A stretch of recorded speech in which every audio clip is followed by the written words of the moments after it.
What is going on, everybody? It is Erock here, bringing you guys a brand new video. Hope you guys are all having a great day today. Today's video, I'm going to go over just a few tips that could help you guys be getting your first ever 2k damage badge.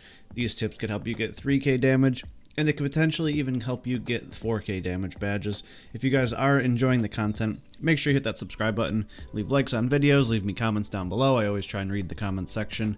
And if you are interested in either my Twitch or Twitter, those links are going to be in the description box down below. So without further ado, let's get into some of these tips. So tip number one that could help you with boosting your damage is to prioritize longer ranged fights. You don't always have to be right up in someone's face when you're fighting to get damage.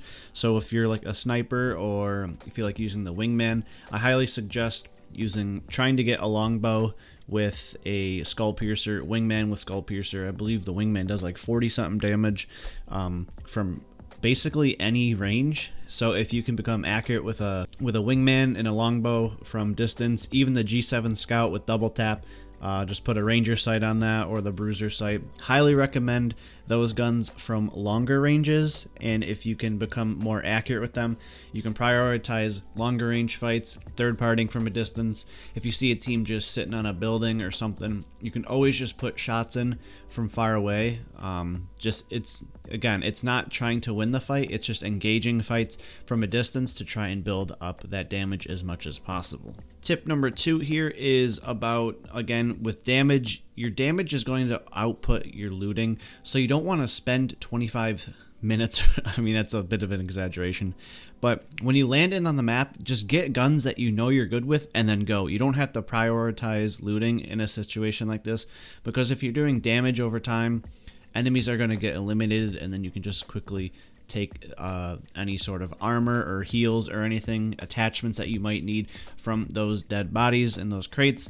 So prioritizing damage over looting, I believe, is a huge thing here, because the more time you're spending on looting trying to find that one extra attachment, that one extra heal, is seconds taking away from you being able to put in damage to opponents. Another tip I have here is I don't really recommend doing this with a full squad. Like if you know the other two people you're with, or I would say I wouldn't use like a sweat squad. I would just, if you are going in with a squad of two others, I would just say, like, be on the same page whether or not you're just putting in damage and you're not trying to squad wipe every team, you're just trying to do damage type of thing. But in other situations, if you're playing with randoms, I would say try and staying ahead of your teammates. You want to try and be off on your own a little bit. You don't want to just keep running in three-man on each team. Trying to be off on your own and just trying to put damage in, or if you guys are running in a pack, try and stay ahead of your team, be the leader of it, start initiating the fights, and then go from there. That's what I would be trying to do if I was trying to go for high damage games.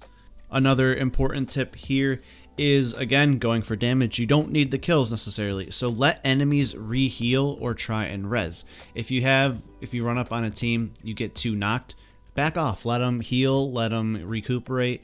You know where they are, and then once you know they're back up and healed and ready to go for it again. Try and knock them again, try and get 2 knocks again, and then if you feel like you're not going to be able to do it a third time, then you can go ahead and squad wipe them that next time. But when trying to go for high damage games, you definitely want to try and let at least 1 or 2 of the teammates get back up and healing, and then swoop right in to go back for the kill one more time. Now, I found this other tip in other online sources and whatnot. I haven't really tested this part myself, but they did say that when teammates, or when you have people knocked in the game, shooting their shield does not give you points towards damage, but I was told if you hit them in the flesh or in the body, not the shield, you can potentially get an extra 100 points. I haven't really been able to test this and seeing the difference between doing it in a match and not doing it in a match.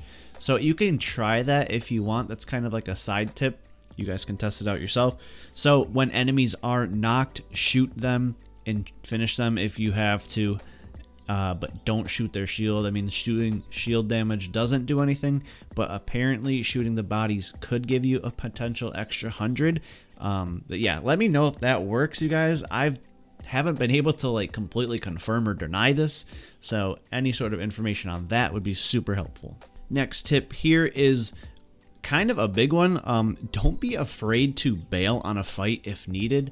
If you're in the middle of a gunfight trying to do damage and whatnot, you don't have to stay in the gunfight. Always try and back off a little bit, get yourself healed up, get your team resituated in a different position, and then try and go back in and get more knocks and do more damage. Backing off and healing and backing off fights is a huge way to succeed in this game. This could be used in several different tips around this game. Whether you're just trying to win more gunfights, win more matches, or even doing more damage, bailing on fights is not a bad thing. You can always reposition and come back for more. And then a final tip here is don't be afraid to be, I've kind of already said this, but hot dropping and being aggressive in these gunfights and encountering any gunfight you hear is what's going to get you damage. Like I said before, it ties in with don't loot for too long. But the quicker you find a gun and everything, and the quicker you start engaging in battles, is when you're going to get your most damage. And then when you put all these together, you should in fact be able to get yourself that 2k damage badge, and then work your way up to the 3k damage badge. And I am personally on my quest for the 4k damage badge. I've been super close. My highest so far is around 3,800 damage. Let me know what you guys in the comment section, what your guys' highest damage game is so far in Apex Legends. I'm on the quest for 4k. Hopefully I can get a video out when that does happen. But yeah, just to reiterate a few of these, don't be afraid to rush fights. Don't loot for too long. Keep your distance on some fights if you need to. Just always try and keep doing damage. Bail out if you need to. And the most, you can't always just jump in with a squad of 3 and just try and sweat it out. Usually you have to jump into a solo queue by yourself, run away from your teammates, and try and carry the entire lobby to get these high damage badges. These are just my own personal opinions. If any of this at all helps you, let me know. Leave a like on the video. I'll definitely know by that way. And if you are enjoying the content, like I said in the beginning of the video, make sure you subscribe for more. But that's going to be it for me. Thank you guys so much for the support as always, and I'll see you in the next one.